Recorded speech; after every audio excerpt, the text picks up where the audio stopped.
I didn't believe my uncle when he said there was something living above his apartment. 3 months after he died, I moved into the same place. Now I understand why he stopped sleeping, and why the neighbors heard him screaming at night. The apartment building sat on the edge of town beside an abandoned grocery store and a cracked parking lot full of weeds. It was one of those old brick complexes built sometime in the 70s. 4 floors, narrow hallways, weak yellow lighting that buzzed constantly, and windows that never fully shut no matter how hard you pushed them. My uncle lived on the top floor in apartment 407.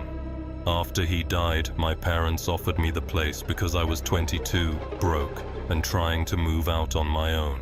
The apartment itself wasn't terrible. Small kitchen, long hallway, living room with stained carpet, a bedroom barely big enough for a mattress and a desk.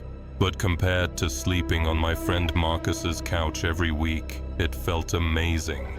At first, my uncle had changed a lot during the last year of his life. When I was younger, he used to be funny, loud, the kind of guy who bought me horror DVDs when my parents weren't looking. But after his divorce, something happened to him. He stopped taking care of himself, started drinking heavily, lost weight. Eventually, he stopped answering calls from almost everyone in the family. My dad still checked on him sometimes. Whenever he came back from visiting, he looked disturbed. Not sad, disturbed. The last time I asked about it, my dad just shook his head and said, "Your uncle wasn't right near the end." Apparently, he kept talking about noises in the ceiling. He told my dad somebody was crawling around above his apartment every night. The problem was simple. There was nothing above him except maintenance space and the roof. Nobody believed him. A few months later, he died alone in the apartment. Officially, it was a heart attack. Unofficially, people in the building talked. One neighbor claimed she heard him screaming the night before he died. Another said he'd started sleeping in the kitchen because he was terrified of his bedroom ceiling. By the time I moved in, I'd heard enough weird stories that the apartment already made me uncomfortable. Still, I told myself people exaggerate after someone dies. The first week there was normal, mostly. I unpacked my clothes, set up my TV, started enjoying little things about living alone, nobody bothering me, nobody telling me what to do.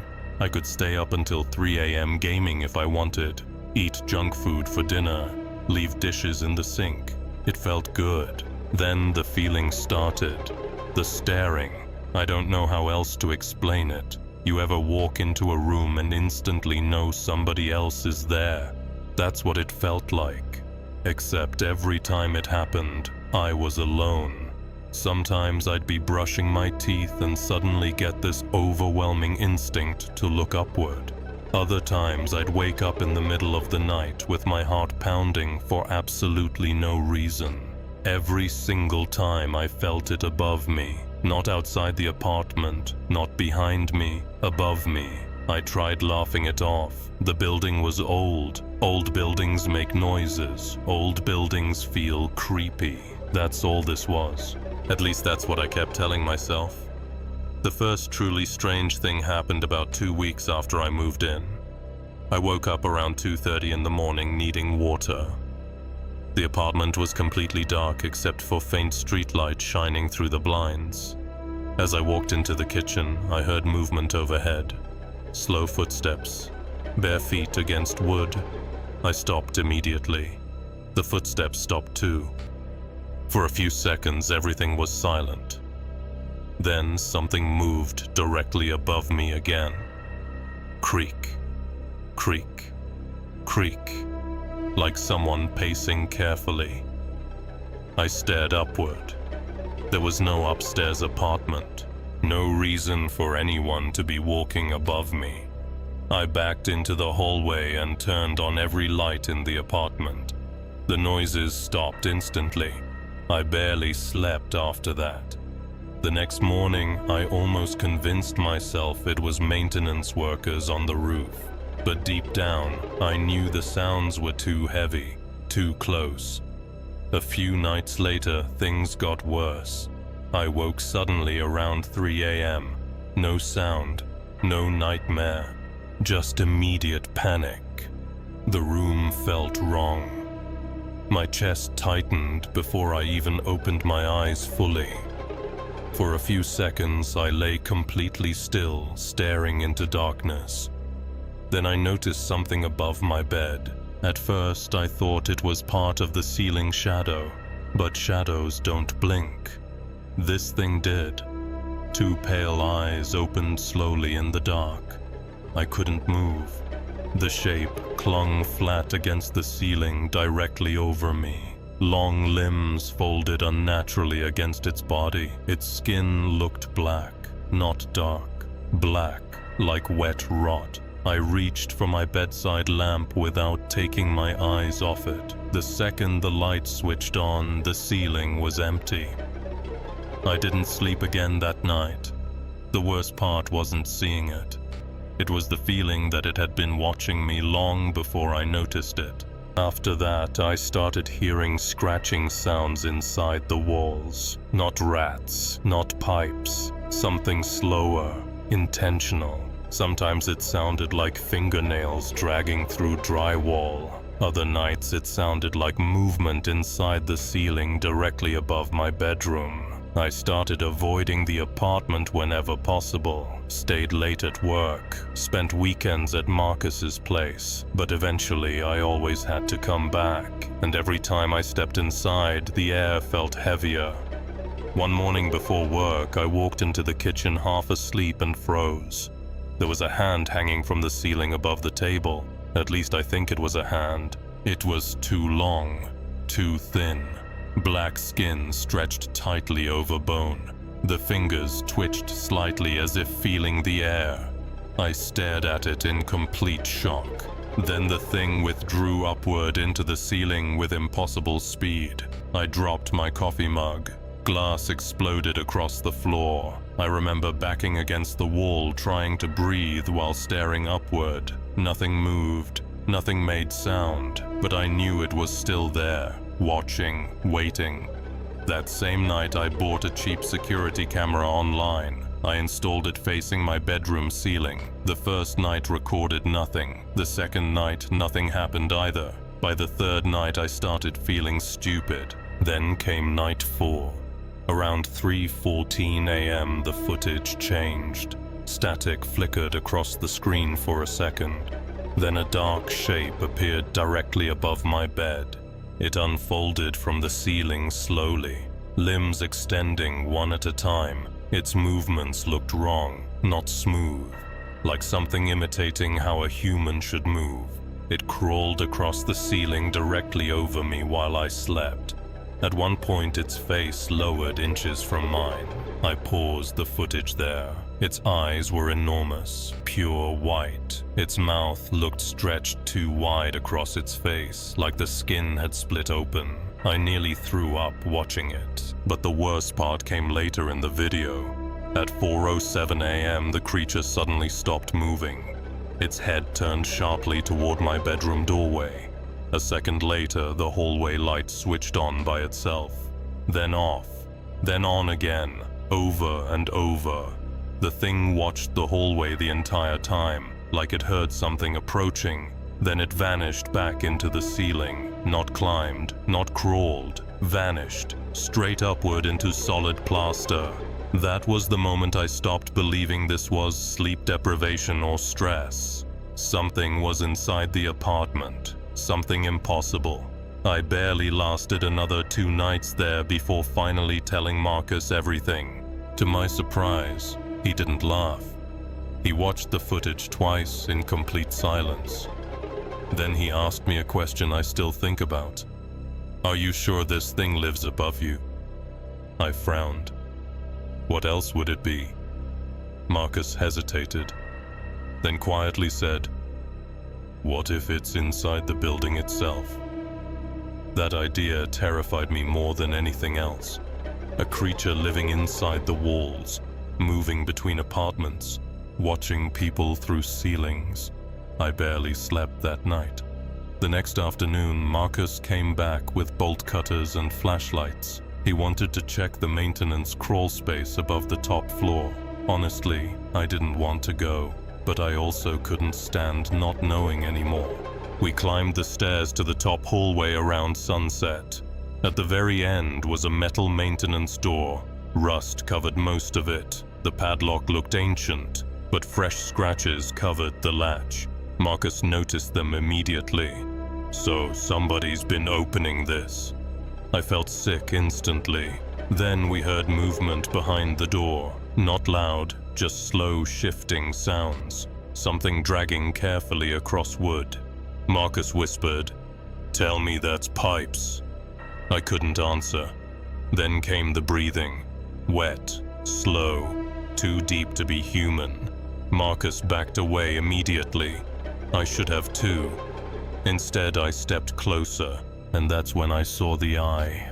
Huge, white, perfectly still, watching us through the narrow crack beside the frame. Marcus grabbed me hard enough to hurt and yanked me backward just before something slammed violently against the other side of the door. The entire frame shook. A horrible screech echoed through the hallway. Not animal, not human, something in between. We ran downstairs immediately. Halfway down the stairs, I heard footsteps above us, keeping pace. Heavy impacts directly overhead. By the time we reached my apartment, both of us were shaking. Marcus refused to stay. I don't blame him. Neither of us spoke much before he left. The next morning, I decided I was done. I started packing my things. Around noon, while stuffing clothes into trash bags, I noticed something strange. The apartment had become completely silent. No traffic outside, no neighbors, no humming lights. Nothing. The silence felt wrong, heavy. Then came a soft creak above my head. I looked up slowly. The ceiling bulged downward slightly, like something massive was pressing against it from above. Another bulge appeared in the hallway ceiling, then another in the kitchen. Moving closer, my entire body locked up. A long black arm suddenly punched through the plaster above the living room doorway. Drywall exploded across the floor. The arm bent downward unnaturally, searching through the air. Then another arm emerged. Then its face. The thing forced itself halfway through the ceiling opening, splitting plaster around it. It stared directly at me. Its mouth slowly opened wider than any human mouth could. I ran. I don't even remember grabbing my keys. I just remember hearing crashing sounds behind me as I sprinted for the front door. Something hit the hallway wall hard enough to shake framed pictures loose. I made it outside somehow. I drove straight to my parents' house without stopping once. I never went back alone. A week later, my dad returned with me to collect the rest of my belongings. The apartment looked destroyed, furniture overturned, walls cracked, deep scratches covered the ceilings in almost every room, and all my packed bags were gone, not opened, gone. For a while after I moved out, I convinced myself it was trauma. That's what my parents thought too. My mom kept saying stress could do horrible things to people. My dad refused to even mention the apartment anymore. Every time I brought it up, he changed the subject immediately. I stopped talking about it after that, but the nightmares didn't stop. Every dream was the same. I'd wake up inside apartment 407. Everything dark. Everything silent. And somewhere above me, something breathing, waiting for me to look up. I started sleeping with lights on. Then I stopped sleeping much at all. Some nights I'd stay awake until sunrise, staring at my ceiling, listening for movement. Most nights there was nothing, but sometimes, very late, I'd hear a single creak directly overhead, even when I was staying at my parents' house. 3 weeks after moving out, Marcus called me around midnight. The second I answered, I knew something was wrong. He sounded terrified. "Dude, he whispered. "Someone's outside my apartment." I sat up immediately. "What?" "I keep hearing scratching outside the door." My stomach dropped. "Call the cops." I already did. Then he went quiet. I could hear him breathing. Then very softly he said, "It followed you." I drove to his place before the police even arrived. By the time I got there, Marcus was waiting outside in the parking lot, shaking badly. The cops were already inside checking the building. One of them came back downstairs, annoyed more than concerned. No sign of forced entry, no person in the hallway, nothing. Marcus looked embarrassed afterward, like he wanted to believe he imagined everything. Then he showed me his apartment door. 4 long scratches ran across the wood near the top frame. Too high for a dog, too deep for fingernails. Neither of us slept that night. A few days later, I got a call from the apartment building manager. At first I thought maybe they found more damage in my old unit. Instead, he asked me something strange. "Did your uncle ever mention the maintenance tunnels?" I felt cold instantly. "What tunnels?" There was a long pause before he answered. The building wasn't designed properly. Apparently during construction in the 70s, contractors left unfinished service spaces between parts of the upper walls and ceilings. Narrow maintenance passages, big enough for wiring, big enough for pipes, big enough for other things. The manager explained that workers occasionally reported hearing movement inside them over the years. At first, people blamed raccoons, then homeless squatters, but nobody ever found evidence of either.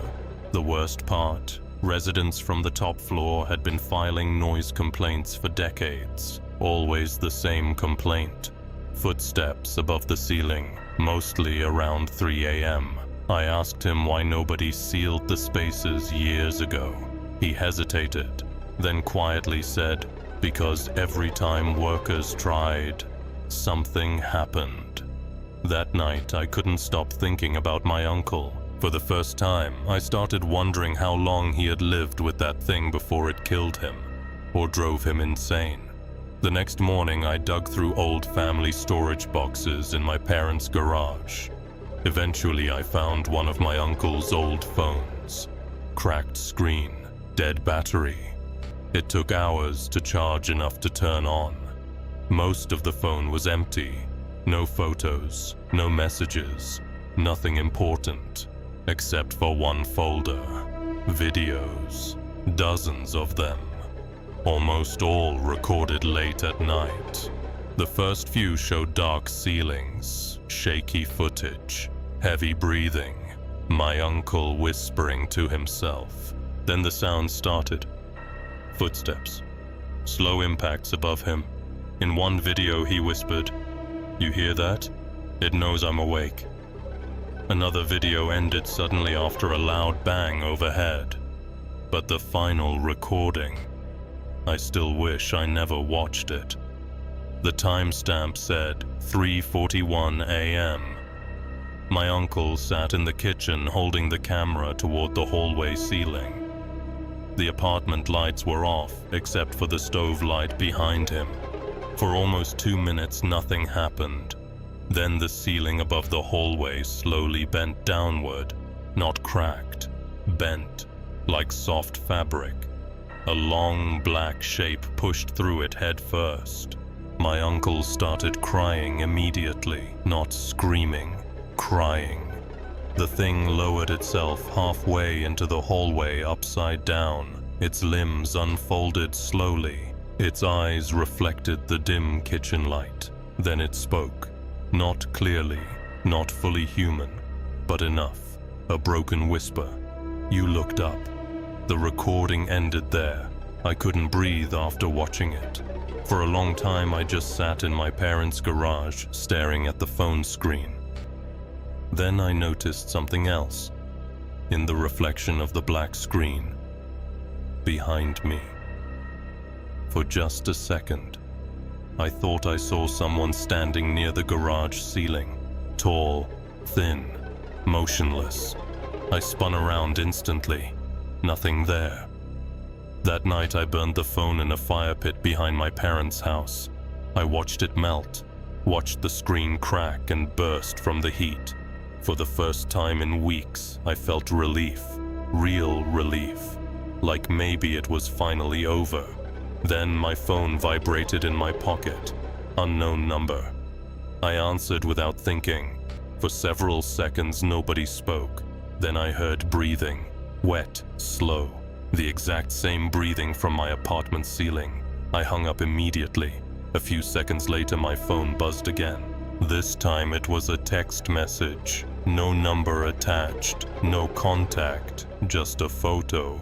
Darkness, insulation, wood beams, and beneath them, my bedroom ceiling, taken from above. I stared at the photo for almost a full minute before realizing something else.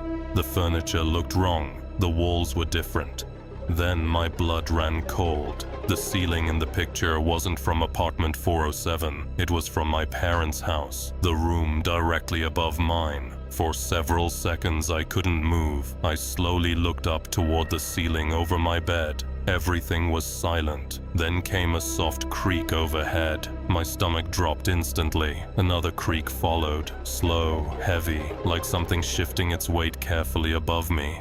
I grabbed the nearest thing I could find, a fireplace poker from downstairs, and forced myself up the staircase. Every light in the hallway was off. Only moonlight came through the window at the end of the hall. The sound stopped the second I reached the top floor. I stood there listening. Nothing. Then I noticed the guest bedroom door was slightly open. I knew for a fact it had been closed earlier. My chest tightened immediately. I pushed the door open slowly. At first the room looked normal. Then I saw the ceiling. A dark stain spread across the plaster above the bed, moving slowly beneath the paint. I stumbled backward as two pale eyes opened inside the stain. Huge, white, watching me from the ceiling. The plaster bulged downward slightly. Then fingers began pushing through it one by one.